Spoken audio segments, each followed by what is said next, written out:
নমস্কার, সবাইকে স্বাগতম জানাচ্ছি। আজকে যে টপিকটা নিয়ে কথা বলবো সেটা হচ্ছে, অনেকে মনে একটা প্রশ্ন থাকে, যেটা মনে হতে পারে আপনাদের মধ্যে কোনো কিছু জনের, যে ওর টাকা ছিল তাই ও গ্রো করতে পেরেছে, ওর পরিবারের কাছে অনেক টাকা ছিল তাই গ্রো করতে পেরেছে, আপনার ঘরে বা আমাদের কাছে টাকা নেই তাই হয়তো আমরা গ্রো করতে পারছি না। এটা পুরোটা সত্যি নয়, কিছুটা হলেও পুরোটা নয়।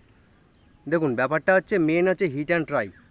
সব কিছুই এমন কোনো আগে হয়তো সহজ ছিল না, কিন্তু এখন ডিজিটাল যুগে অনেকটা সহজ হয়ে গেছে। তার কারণ সোশ্যাল মিডিয়া আছে, আদার্স অন্য পার্সপেক্টিভ দিক থেকে যদি আপনি দেখেন, অনেক কিছুই আছে। তো বিষয়টা হচ্ছে, আপনাকে হিট অ্যান্ড ট্রাই করতে হবে। হিট অ্যান্ড ট্রাই যখন আপনি করবেন তখন কিছু না কিছু তো আসবে।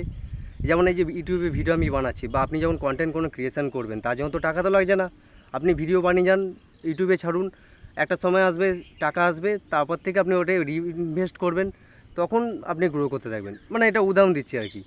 তো শুরুতে টাকা ইনভেস্ট করার কোনো প্রয়োজন নেই। আপনি যদি মার্কেটার হন, আপনি যদি কোনো প্রোডাক্ট সেল করছেন বা মার্কেট করছেন কোনো জিনিসের, আপনি ক্লায়েন্টের টাকা নিন, তার টাকা দিয়ে করুন। যদি আপনার নিজের প্রোডাক্ট বা সার্ভিস থাকে, তাহলে আপনার সেই পকেট থেকে অল্প কিছু টাকা হিট অ্যান্ড ট্রাই করুন, সেখানে টাকা বেঁচে যাবে। কিন্তু আপনাকে ট্রাই করে যেতে হবে, হিট অ্যান্ড ট্রাই করে যেতে হবে, হিট অ্যান্ড ট্রাই করে যেতে হবে।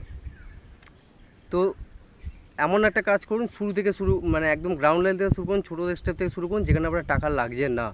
টাইম লাগবে কিন্তু টাকা লাগবে না। আশা করি বুঝতে পেরেছেন কী বলতে চাইছি।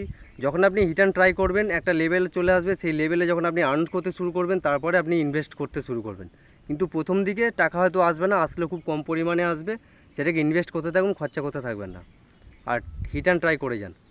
দেখা হচ্ছে অন্য কোনো নতুন ভিডিওতে। সবাই ভালো থাকবেন, সুস্থ থাকবেন। আপনাদের কী মতামত নিচে কমেন্ট করে জানাবেন। ধন্যবাদ।